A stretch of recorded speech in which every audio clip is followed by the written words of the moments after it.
AP cabinet పలు కీలక నిర్ణయాలు తీసుకుంది. అమరావతి కన్వెన్షన్ సెంటర్ కి గ్రీన్ సిగ్నల్ ఇచ్చింది. పాత భూ కేటాయింపులు రద్దు చేసి కొత్తగా కేటాయించింది. బల్క్ డ్రగ్ పార్క్ కి 680 కోట్ల రూపాయల రుణం, కొత్త పీపీపీ పాలసీ 2026 కి గ్రీన్ సిగ్నల్ ఇచ్చింది. 2 ప్రైవేట్ యూనివర్సిటీలకి కేబినెట్ ఆమోదం తెలిపింది. ఆర్బీఎస్ ప్రగతి యూనివర్సిటీలకి ఓకే చెప్పింది. విద్యాశాఖలో 15 కొత్త డీఈఓ పోస్టులు భర్తీ చేయాలని నిర్ణయించింది. క్వాంటమ్ వ్యాలీకి అదనపు కన్సల్టెంట్ కి ఆమోదం తెలిపింది. అమరావతి నిర్మాణాలపై సీఎం చంద్రబాబు సూచనలు చేశారు. తెలుగు సంస్కృతి సాంప్రదాయాలు ప్రతిబింబించేలా భవనాల డిజైన్లు రూపొందించాలన్నారు. సిఆర్డీఏ పురపాలక శాఖల ప్రత్యేక దృష్టి పెట్టాలన్నారు. రాష్ట్రంలో 48% వర్షపాతం లోటు ఉందన్న సీఎం చంద్రబాబు తాగునీటికి ప్రాధాన్యం ఇవ్వాలన్నారు. రైతులు ముందస్తు ప్రణాళికతో వ్యవహరించాలన్నారు.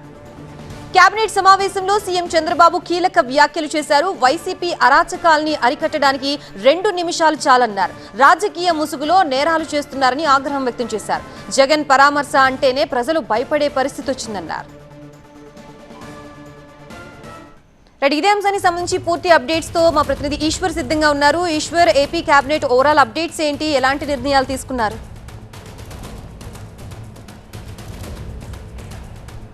ప్రధానంగా దాదాపుగా 34 అంశాలకు సంబంధించిన అజెండా పైన కేబినెట్ ఈరోజు చర్చించింది. అయితే ఆ తర్వాత రెగ్యులర్ అజెండాతో పాటు మిగతా రాజకీయ అంశాలపైన ముఖ్యంగా చాలా కీలకమైన చర్చ జరిగింది. ప్రధానంగా డిఎస్సికి సంబంధించి రాష్ట్ర వ్యాప్తంగా ఈరోజు ధర్నాలు చేస్తున్నారు. వైసీపీ దాని డిఎస్సి లీక్ సంబంధించి ఆరోపణ చేస్తున్నారు. సో దీనిపైన ముఖ్యమంత్రి చాలా కేటగారికల్గా మంత్రులకి కొన్ని సూచనలు చేశారు. ప్రధానంగా మీరు ఏదైనా ప్రతి జిల్లాల్లో ఇట్లాంటి ఏ సమావేశం జరుగుతున్నప్పటికీ కూడా డిఎస్సికి సంబంధించి అపోహలు తొలగించే ప్రయత్నం చేయాలి. ఎందుకంటే అపోహలు తీసుకొచ్చే ప్రయత్నాన్ని వైఎస్ఆర్ కాంగ్రెస్ పార్టీ చేస్తోంది. ఇప్పటికే కోర్టులు కూడా దీనిపైన చాలా సీరియస్గా వ్యాఖ్యానించాయి. కోర్టులు కూడా వైసీపీ వాదనని తిరస్కరించాయి. అయినప్పటికీ కూడా ప్రజల్లో ఒక అభద్రతా భావాన్ని, అపోహను సృష్టించే ప్రయత్నాన్ని వైసీపీ చేస్తోంది. కాబట్టి ఇకపైన వైసీపీ చేసే ఏ ఆరోపణలైనా కేవలం ఖండించడం మాత్రమే కాకుండా వాటికి సంబంధించి ఆధారాలతో ముందుకు వెళ్ళాలి. అలాగే మిగతా చట్టబద్ధమైన అంశాలను కూడా ముందుకు తీసుకెళ్లే ప్రక్రియని, వాస్తవాలని ప్రజలకి అర్థమయ్యేలాగా వివరించాలంటూ చాలా కీలకమైన సూచనలు ముఖ్యమంత్రి వాళ్ళకి చేసిన నేపథ్యం కనిపించింది. అదే సమయంలో డిఎస్సితో పాటు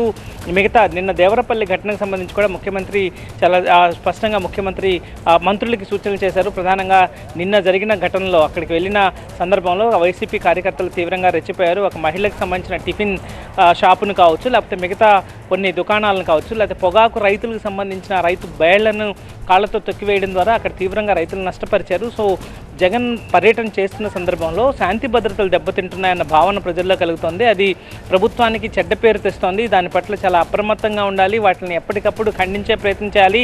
అవసరమైతే వాటిని ఏ స్థాయికైనా తీసుకెళ్లి ఖండించే విధంగా, వాటిపైన చర్యలు తీసుకునే విధంగా సిద్ధంగా ఉండాలి. తాను తలుచుకుంటే కేవలం 2 నిమిషాల్లోనే వాటిని కట్టడి చేసే అవకాశం ఉంది. అయినప్పటికీ కూడా చాలా ఓపికగా చూస్తున్నాం. ఎందుకంటే మళ్ళీ దాన్ని వేరే రకంగా తీసుకెళ్లే ప్రయత్నం ఉంటుంది కాబట్టి దాన్ని చాలా నిశ్చితంగా అబ్జర్వ్ చేస్తున్నానంటూ ముఖ్యమంత్రి చాలా తీవ్రంగానే స్పందించారు. ఆ విషయాలని మంత్రులకు చెప్తూ ఈ విషయాలని ఎప్పటికప్పుడు ప్రజల్లో అవగాహన తెచ్చే ప్రయత్నం తేవాలని చెప్పి వాళ్ళకి చెప్పడం జరిగింది. అదే సమయంలో మిగతా చాలా అగ్రిగోల్డ్కి సంబంధించిన సమస్య, ప్రధానంగా అగ్రిగోల్డ్కి సంబంధించిన అంశంలో కేవలం భూములను వేలం వేయడం ద్వారా, అంటే కొన్ని మాత్రమే వివాదాలు లేని భూములను వేలం వేయడం ద్వారా రైతులకు ఇచ్చే ప్రయత్నాన్ని చేస్తున్నట్టుగా జీవోఎం ఒక నిర్ణయానికి వచ్చింది. అయితే ముఖ్యమంత్రి కేవలం ఆ వేలం ఏదైతే చట్టపరమైన వివాదాలు లేని వేలం ద్వారా ఎక్కువ మందికి సరిపోవు కాబట్టి దాన్ని ఇంకొంత వేగం పెంచాల్సిన అవసరం ఉంటుంది. వివాదాలు ఉన్న భూములను కూడా ఏ విధంగా కోర్టుల దృష్టికి తీసుకెళ్లి వాటిని క్లియర్ చేసి వాటిని వేలం వేసే ప్రక్రియని చేయాలని చెప్పి ముఖ్యమంత్రి సూచించారు. అదే సమయంలో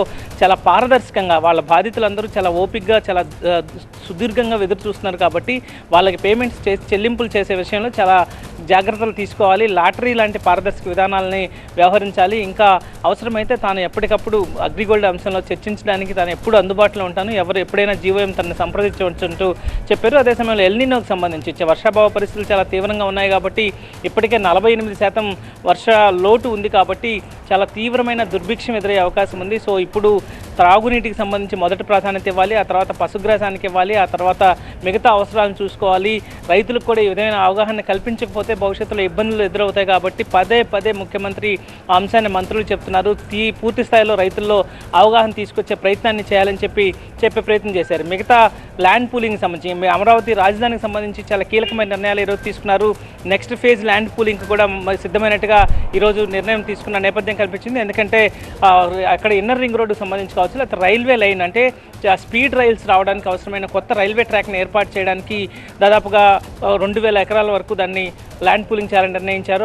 దానికి సంబంధించి ఈరోజు సిఆర్డీఏకి అనుమతిస్తూ కేబినెట్ ఆమోదం తీసుకున్న నేపథ్యం కనిపించింది. అదే సమయంలో అమరావతిలో మిగతా హైకోర్టు భవనాన్ని కొంత ఇప్పుడు తీసుకున్న మెజర్మెంట్స్ని కొంత ఎక్స్పాండ్ చేయాలి, కొంత విస్తరించాలని నిర్ణయించారు. దానికి అదనంగా 200 కోట్లు అవసరం వద్దని ప్రతిపాదనలు వచ్చాయి కాబట్టి దానికి ఆమోదించారు. మిగతా ట్విన్ టవర్స్ని, క్వాంటమ్ టవర్స్కి సంబంధించి ట్విన్ టవర్స్ని 1000 కోట్లతో నిర్మించాలని తలపెట్టారు. దానికి పరిపాలనా అనుమతులు ఇస్తూ నిర్ణయం తీసుకున్నారు. అలాగే మిగతా డిఈఓ పోస్టులు ఇప్పుడు కొత్తగా రాష్ట్ర విభజన తర్వాత ఇటీవల కాలంలో 2 కొత్త జిల్లాలు వచ్చాయి. అంతకు ముందు కూడా విభజన జిల్లాలకు సంబంధించి కేవలం ఉమ్మడి జిల్లాలకు మాత్రమే డిఈఓలు ఉన్నారు. ఇంకొక 15 మంది డిఈఓలు నియమించాల్సిన అవసరం ఉంది. కాబట్టి ఆ డిఈఓల నియామకాల్లో ఇంతకుముందు టీచర్లే దశల వారీగా ప్రమోట్ అవుతూ డిఈఓలుగా వెళ్ళిన నేపథ్యం, ఈసారి 50% డిఈఓలని ఏపీపీఎస్సీ గ్రూప్ 1 ద్వారా రిక్రూట్ చేయాలని ఈరోజు నిర్ణయం తీసుకున్నారు. అలాగే స్పీడ్ ఆఫ్ డూయింగ్ బిజినెస్ సంబంధించి ఒక ప్రతిపాదనని తీసుకొచ్చారు.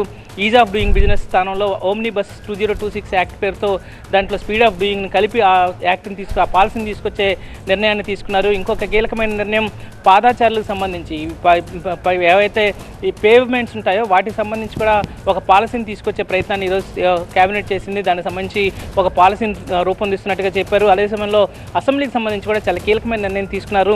అసెంబ్లీ వర్షాకాల సమావేశాలు నిర్వహించాల్సిన అవసరం ఉంది కాబట్టి ఈ నెల 17వ తేదీ నుంచి 20 వరకు 4 రోజుల పాటు అసెంబ్లీని నిర్వహించాలి. అసెంబ్లీలో కూడా ఇటీవల కాలంలో ప్రభుత్వం సాధించిన ప్రగతితో పాటు వైసీపీ చేస్తున్న నిర్వాకాలను కూడా ప్రజల్లోకి తీసుకెళ్లే విధంగా కార్యక్రమాలని అసెంబ్లీ షెడ్యూల్ని రూపొందించాలని ముఖ్యమంత్రి మంత్రులకి దిశానిర్దేశం చేశారు.